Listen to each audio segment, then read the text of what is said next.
SPSC is here in Germany today, and I'm delighted to have the opportunity to host the second podcast on breath analysis. I'm Wayne, and joining me is Simon, who I'm sure you're already familiar with. And Simon, please say hello to the audience. Hello, everyone. Nice to be back again. Yes, okay. So let's start with our very first question.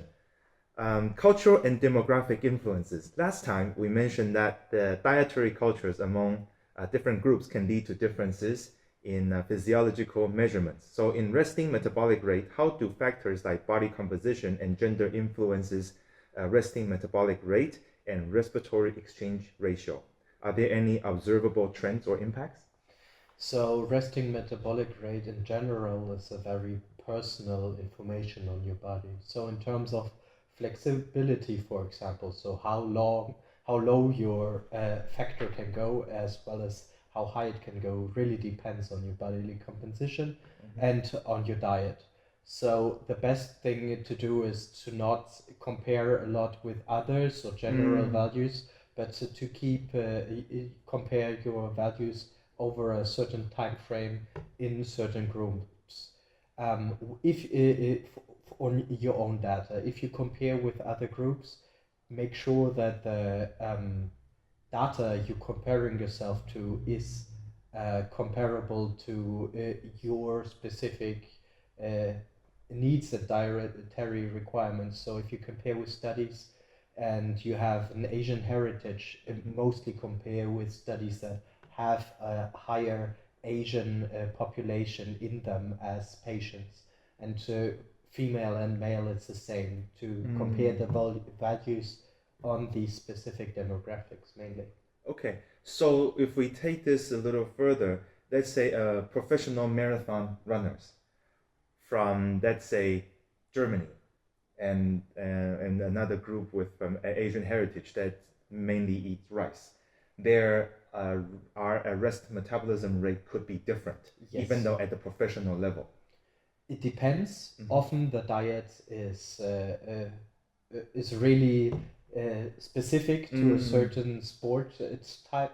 So carbon rich, eating a lot, even as of now, more of Western diets bleed into Asia. We have that influence, but with this comparison with the carbohydrate-rich diets of most Asian populations, we need to make sure to have these significant differences in the back of our minds.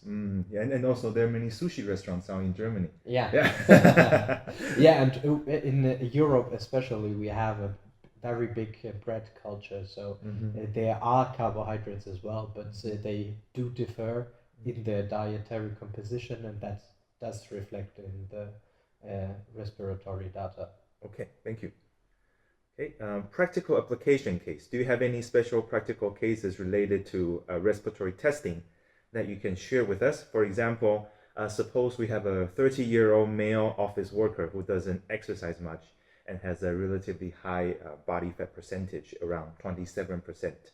How would you recommend him approach respiratory testing? Should he just do the rest metabolism, or active dynamic one, or actually do both? That really depends on where he wants to go, not really on his state, but where he wants to lead his body forward to. Okay.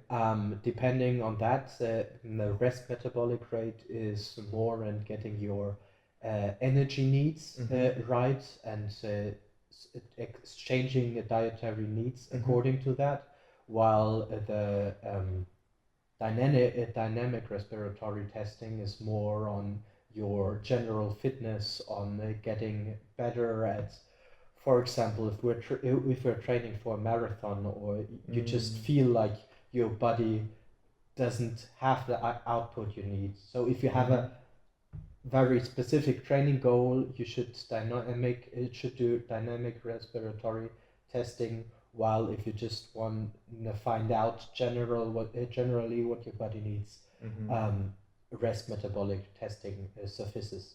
I think in training individuals, they benefit from both measurements. Okay, so we came across this because we had somebody ask us if he just cares about his general health and is not really in to compete in a race, is there a point for this person to do the dynamic one? Because the dynamic you do until failure, right? And so it's actually really like a stressful experience for people who don't really exercise on a regular basis. That's true, but it's still important to know how fit you are. So in basis of general health, what do you define as healthy? So are you able to run long distances, or as an elder, are you able to enjoy a few hours together with your grandchildren? Right. And that's are parts of general fitness, that dynamic respiratory testing can help you get your level and improve based on the measurements. Okay. So in this case, is it still a meaningful dynamic test if the person doesn't go until failure? It is, if they can reproduce that. We just go until failure to have a very reproducible final value. Okay. If you don't go, so if an untrained individual, or if your goals aren't that important, you can certainly do testing at a fixed wattage as well, and not go into. So, for example, we can stop at 80% of the heart rate, for example. For example. And it will still be meaningful. It will still be meaningful. It's just for comparison. Oh, okay. So in this case, then we won't know the VO2 max, but we know the other data. Okay.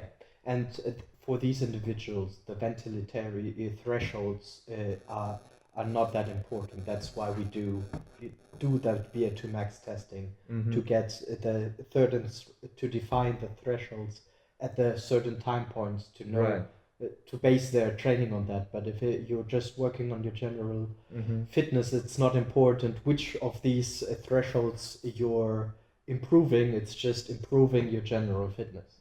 I see. And have you had experience comparing VO2 max values from dynamic testing to that estimate from the Garmin watch? So these estimates are pretty close, but only if you look at the broad demographic. The results that the estimating values are based on are, again, demographic studies with a certain demographic. You will find mostly American and European athletes. So the more you and males, so the more you're not in that demographic based from that data, the less you will be accurately measured. Okay, I see. Yeah, because we had some experience having people test with us, and then they think that it's lower than Garmin, so they question our testing methods. And of course, I mean, there's always room for improvement. But have you had that similar experience?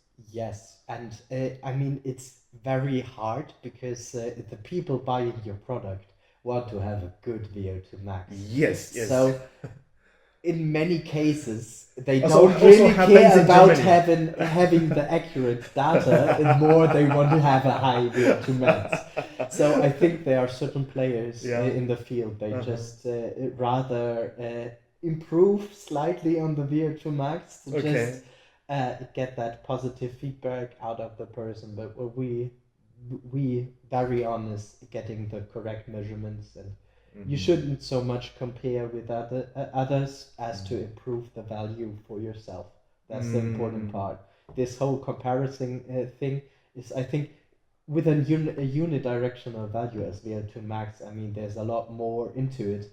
A high VO2 max is only important if you're like a bikist, because they are just training.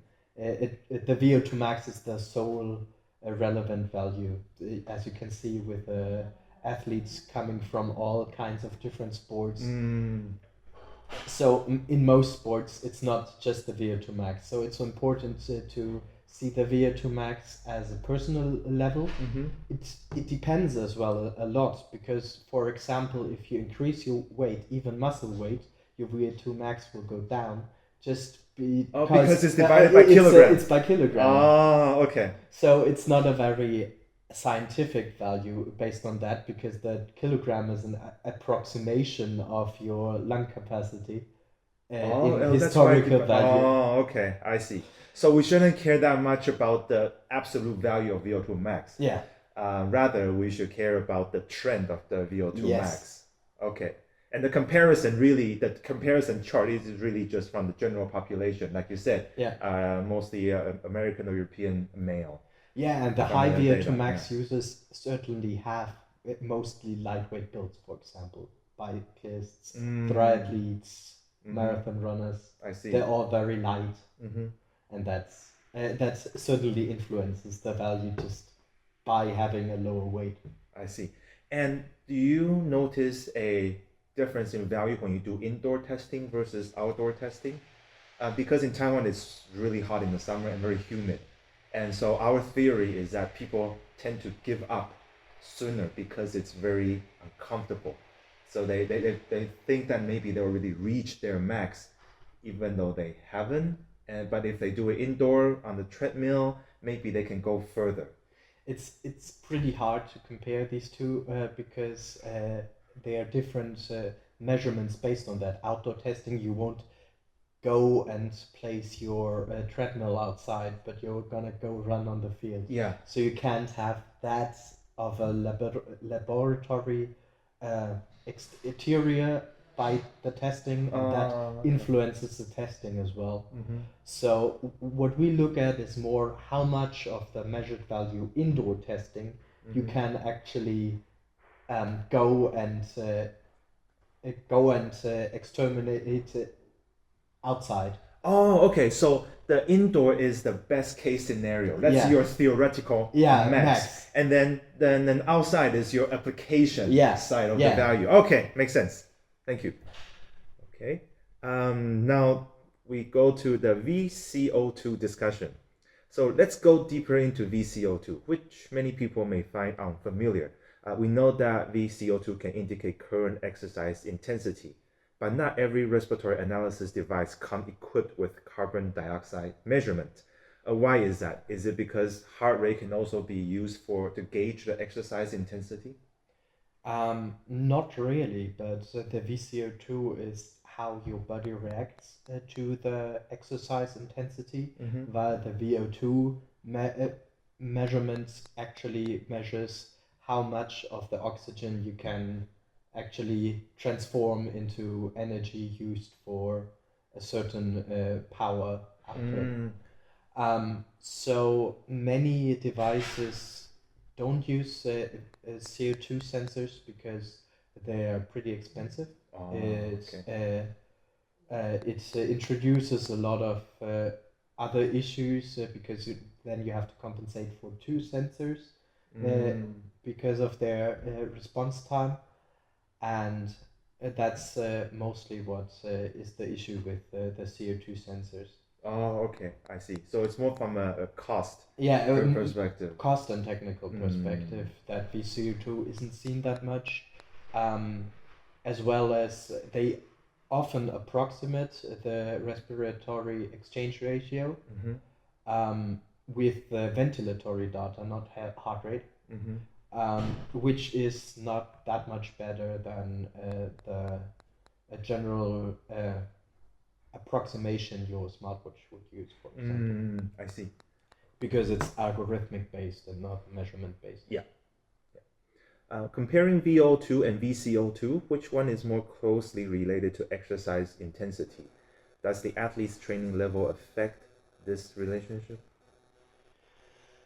I think to a certain level it does. So you can, for certain, if the VCO2 level stays at the same level as the VO2 level, you can say, okay, you didn't go full out. You didn't give it your all, right? Okay. It's a threshold on how much of what you're capable of did you actually are you able to use. So does influence on how significant the VO2 value you measure, VO2 max value we measure is.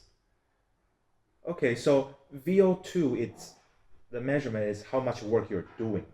Yeah. But VCO2 is how your body is reacting to it. To the work you're doing. To the work.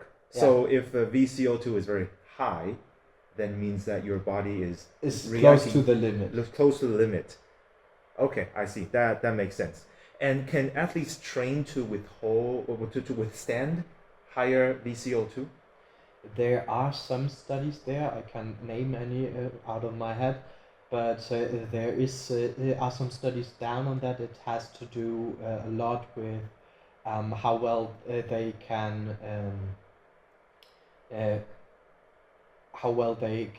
get back to a certain level and re-perform at the same exercise level. Yeah. But there are not that much. There's not that much studies on that topic, so it's not really clear yet. Okay, I see. Thank you. If it's genetically given or a trainable feat. Yeah, that's true. Okay. Now let's go to a Spirofit 9 grid chart. So the Spirofit charts features 9 different charts. So could you briefly introduce these indicators and explain why it's important to examine the charts? Of course. So the indicator, the 9-field chart, is after Wassermann. Okay. It's I think he's an American or a German, I'm not sure.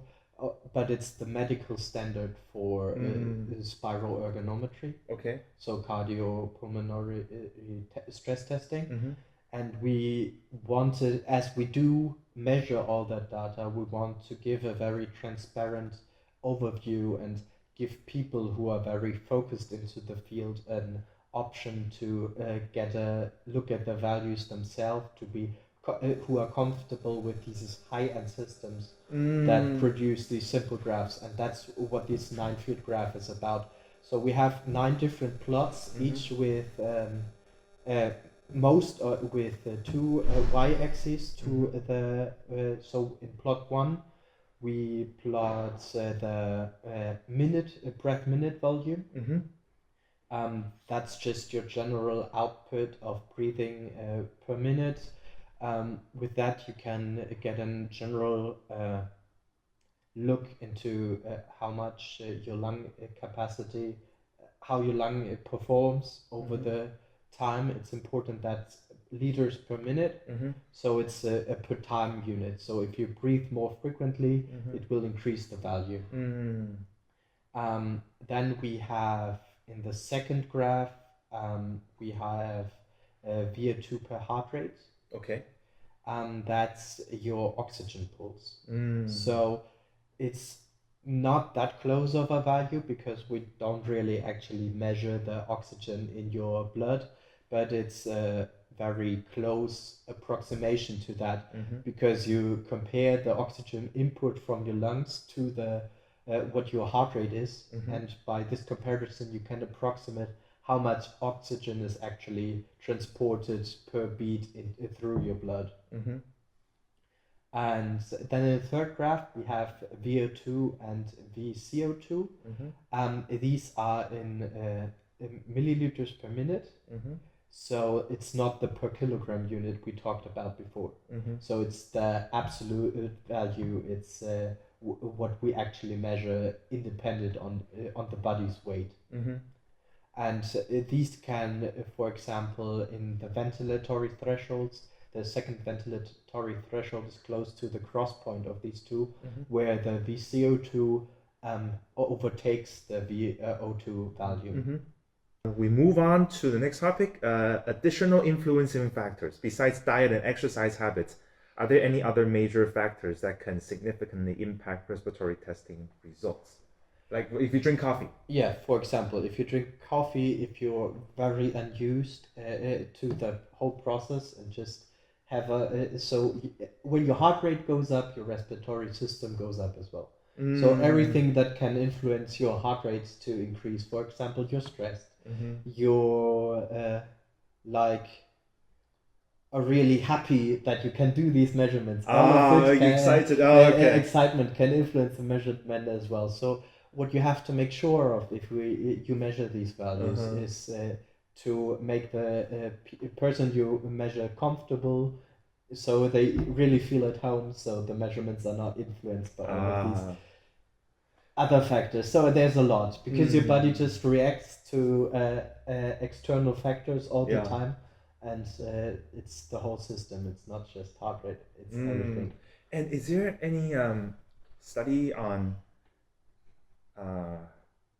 women when they have their periods? Will they affect the respiratory analysis? There are some studies on change of the gas system, but those mostly don't influence CO2 and oxygen, so I don't think that there's an influence, but I haven't read any studies on the topic of that. Okay, I see. Yeah, because we're working with a distributor, kind of, but so we did for free testing for them, both the rest and also the dynamic. And so the complaint we got was that for the resting, their RER is not low enough because it's not close to the ideal 0.7. So they exercise, but it's not low enough. Is this wrong? And then the VO2 max is not high enough. It's lower than their watch. So that's why many of these questions are from, right? Because they question the value. I should be better than this. Yeah, I think that's with that all the time. We know there are studies that do link performance to different stages of the menstrual cycle. So there isn't a connection there, just from a bodily standpoint, because your body just does other work at the same time. Yeah. But the influence is I think that's it's an issue a lot of people have. They compare a lot, but it's the same with your weight, right? Yeah. You do weight what you weigh. Yeah. Of course, there are outliers. So at a certain point, you can say, okay, you're for sure overweight, you're for sure underweight. But in general, if you're around the middle section, it's not really that. You can't say it's your fault for weighing like 3 kilos more or less. Of course, you can change it by training. Yeah. But that's based on your level before and not on the outer the general population. The general population. The standard. Yeah. Yeah. Okay. Okay. So moving on to the next part, which is a summary and future direction. So how often would you recommend the general public and athletic population to perform the analysis? So, dependent on what kind of measurements you do, there are certain time frames. So most athletes you do cardiopulmonary testing right now at a laboratory around every 6 months. Oh, every 6 months for athletes? Yeah, okay. just to have certain data at a certain threshold. With a mobile system, as we introduced, you can do it more frequently and differentiate between laboratory and discipline measurements. Oh, okay. Just to have a more constant measurements and have a more comprehensive values over your improvements from the general general population's perspective. I think the rest test is mostly before you start changing anything in your diet. It would be a good starting point. And I think mostly you have to ask the experts on their evaluation on what would they like to have feedback on that data, on what they did to the training, to the diet. The device is mainly used to monitor stuff, so you need to ask the professionals what kind of feedback at what frequency they'd like, because there are a lot of different opinions out there on how they do these feedback loops. I see. Okay. And does Spirofit plan to collaborate with other fields in the future? For example, I see that you have Train Red, which we also sell in Taiwan. Yeah, so what we're building right now is a comprehensive platform that integrates all kinds of different monitoring systems, just to have a comprehensive monitoring of all kinds of bodily functions while doing rest testing, while doing dynamic respiratory testing. Mm-hmm.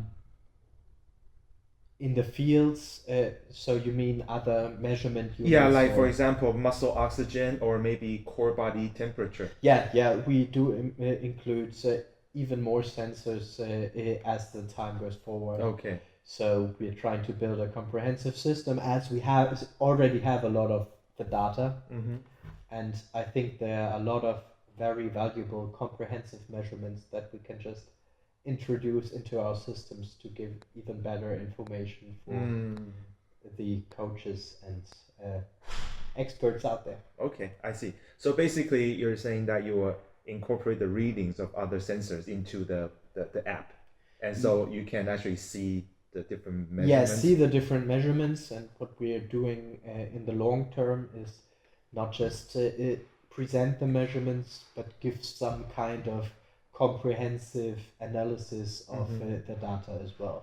We did start with metabolic testing, so we now have some graphs that take certain parts of the measurements, for example, using the respiratory exchange ratio to kind of tell you about your metabolic flexibility, for example, and stuff like that.